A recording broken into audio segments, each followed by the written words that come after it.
भारत में कोरोना संक्रमण के रोज आ रहे नए मामले घटकर 8,000 के आसपास रह गए हैं। दूसरों की तुलना में कोरोना की तीसरी लहर देश में उतनी घातक नहीं रही, जबकि ओमिक्रॉन वेरिएंट काफी तेजी से फैला था। अब कोरोना की चौथी लहर आने की आशंका जताई जा रही है। इस बीच सरकारी एजेंसी की ओर से किए गए वैज्ञानिक आकलन में सामने आया है कि कोविड-19 के ओमिक्रॉन वेरिएंट के बड़े पैमाने पर फैलने के बाद अब देश की ज्यादातर आबादी की इम्यूनिटी मजबूत हो गई है।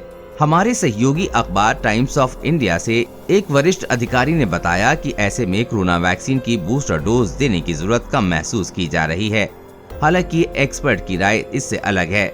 सरकारी अधिकारी ने ये स्पष्ट किया है कि सरकार स्वास्थ्य फ्रंटलाइन वर्कर्स और 60 साल से अधिक उम्र के बुजुर्गों समेत ज्यादा जोखिम वाले लोगों को प्रिकॉशन डोज या कोविड वैक्सीन की तीसरी खुराक देना जारी रखेगी। उधर कुछ एक्सपर्ट कह रहे हैं कि भारत में कोविड की बूस्टर डोज लगाने की अभी जरूरत होगी।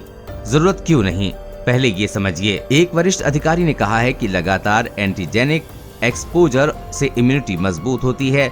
वैक्सीन का काम ही लोगों को एंटीजन से संपर्क में लाना है, लेकिन जिस तरह से ओमिक्रॉन फैला, इसमें पहले ही लोगों को एंटीजन के संपर्क में ला दिया।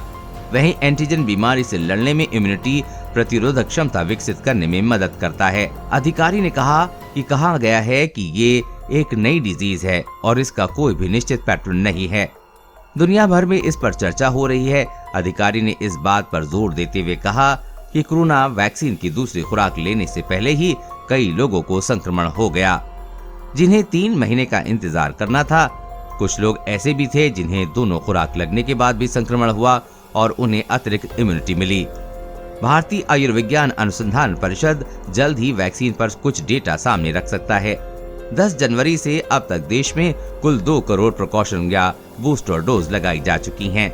एक्सपर्ट क्या कह रहे हैं? कोरोना की तीसरी लहर कमजोर पड़ गई है और उम्मीद की जा रही है कि 2 साल से चल रही कोविड महामारी अब एंडेमिक स्टेज में पहुंच जाएगी।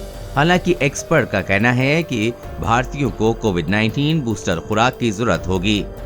अभी ये केवल वरिष्ठ नागरिकों और हेल्थ वर्कर्स को लगाई जा रही है। महाराष्ट्र सरकार के कोविड-19 टास्क फोर्स के सदस्य डॉक्टर राहुल पंडित ने कहा कि हमें बूस्टर खुराक लेने वाले इस समूह को धीरे धीरे बढ़ाना होगा और इसमें युवाओं को भी शामिल करना होगा। टास्क फोर्स के एक अन्य सदस्य डॉक्टर शशांक जोशी ने कहा कि प्रिकॉशनरी डोज 1 साल में 1 या 2 बार लेने की जरूरत होगी।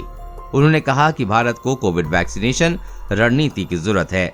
उन्होंने आगे कहा कि ये अब भी चर्चा में है, लेकिन वैक्सीनेशन स्ट्रैटेजी की जरूरत है। महाराष्ट्र के एक वरिष्ठ अधिकारी ने कहा कि प्रिकॉशनरी डोज का अभियान उम्मीद से धीमा चल रहा है, क्योंकि कई लोगों को ओमिक्रॉन हो गया था। उन्होंने कहा कि ऐसे में लोगों को बूस्टर डोज लेने के लिए संक्रमण होने के बाद 3 महीने का इंतजार करना है। एक्सपर्ट ये भी कहते हैं कि ओमिक्रॉन वेव के दौरान जिन लोगों को वैक्सीन लगी थी उसे कम असर हुआ था। कोरोना वायरस और कोरोना वैक्सीन से जुड़ी हर अपडेट पाने के लिए चैनल को सब्सक्राइब करें।